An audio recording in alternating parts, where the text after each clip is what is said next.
اور ان کو اس حافظ قرآن کی برکت سے نجات عطا ہوگی۔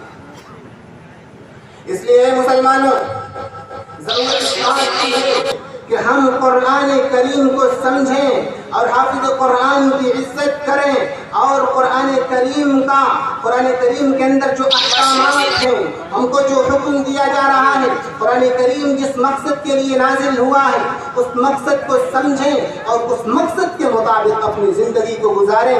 سب سے پہلے ضرورت اس بات کی پڑتی ہے کہ ہم اپنے اولاد کی اچھی طرح تربیت کریں۔ سب سے پہلے آپ ان کو دینی تعلیم دیں، پھر اس کے بعد آپ ان کو دنیاوی تعلیم، جو بھی تعلیم چیز میں آئے دیجیے، چونکہ وقت کا تقاضا ہے۔ اس لیے اے مسلمانوں، طے کر لیا جائے یہ بات کہ جب تک بچے قرآن کریم نہیں پڑھیں گے ان کو صبح ناشتہ نہیں دیا جائے گا، جب تک بچے قرآن کریم نہیں پڑھیں گے اس وقت تک اسکول کے لیے گاڑی نہیں آئے گی، اسکول کا جانا حرام ہوگا۔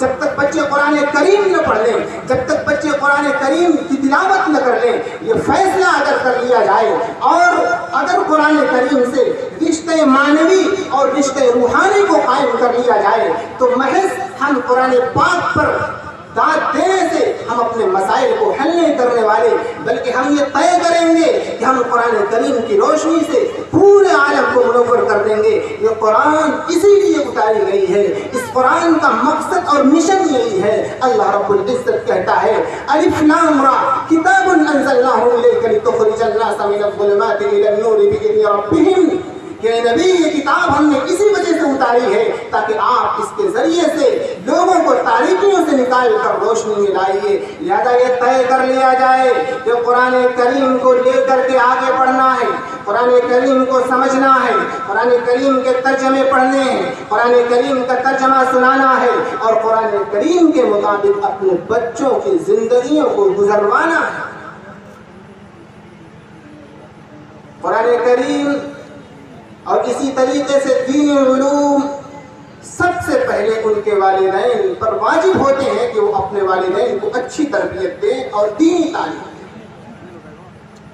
حضور اکرم صلی اللہ علیہ وسلم نے فرمایا کہ کسی باپ نے اپنی اولاد کو عمدہ تعلیم اور تربیت سے بہتر کوئی ہدیہ، کوئی تحفہ، کوئی گفٹ اور کوئی انعام نہیں دیا۔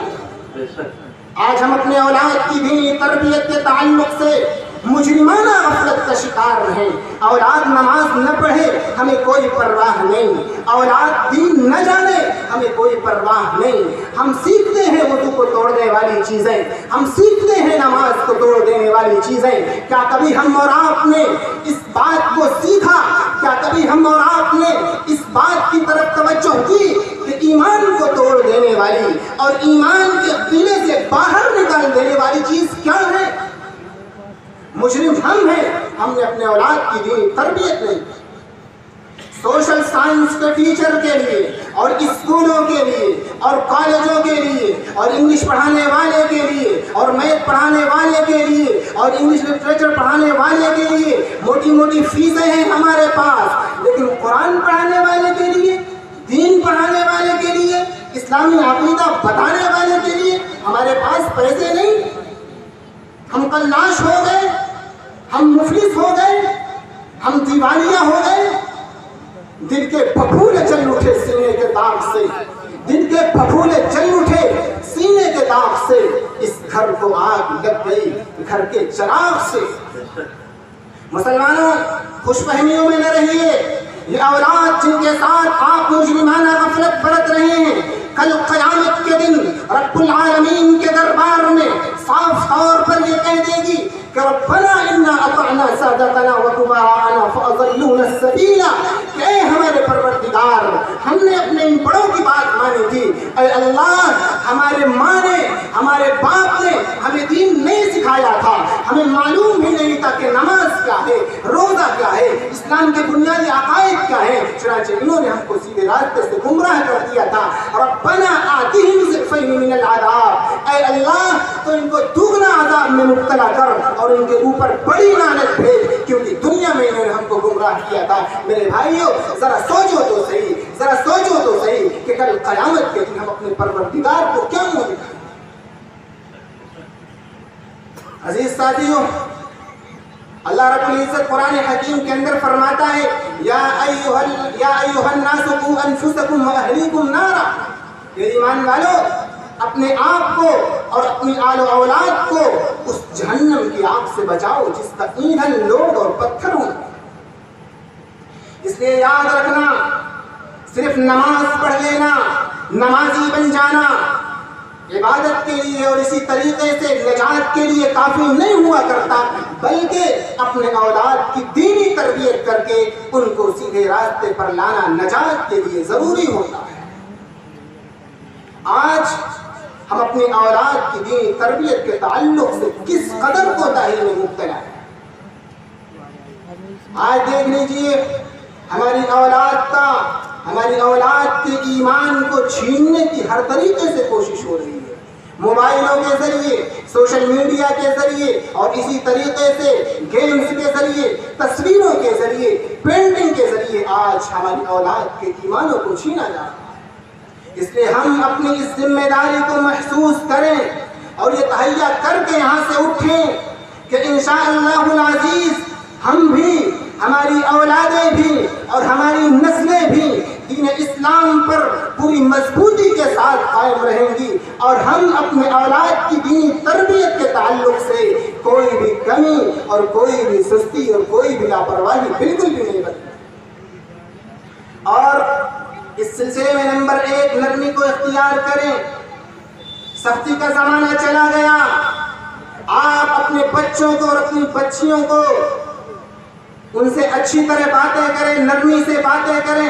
فرمایا گیا ان الرفق لا يكون في شيء الا زانه ولا ينزع من شيء الا شانه، کہ نرمی جس چیز کے اندر بھی ہوتی ہے اسے اچھا کر دیتی ہے، اسے خوشنما اور خوشمندر بنا دیا کرتی ہے، اور جس چیز سے نرمی نکال لی جاتی ہے تو اسے بدہیئت، بدنما بنا دیا کرتی ہے۔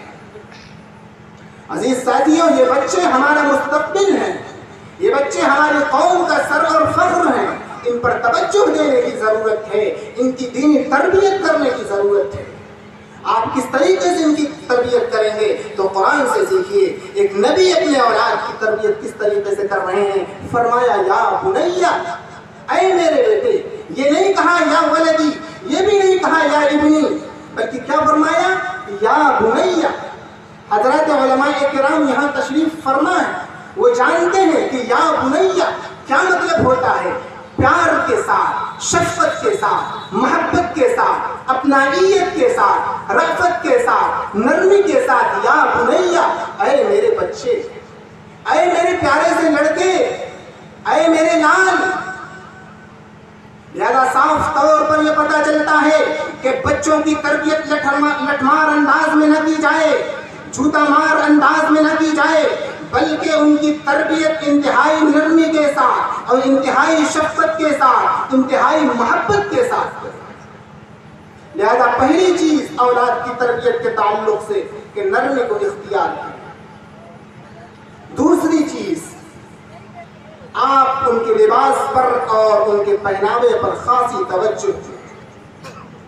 تیسری چیز، آپ ان کے سونے اور جاگنے کا وقت متعین کریں۔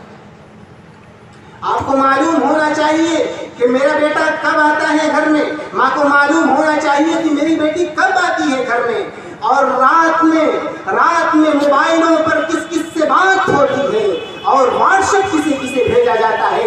ورنہ یاد رکھیے مسلمانوں، فیملیاں تباہ ہوں گی، والدین کی عزتیں سرعام نیلام ہوں گی، دنیا کی کوئی طاقت روک نہیں پائے۔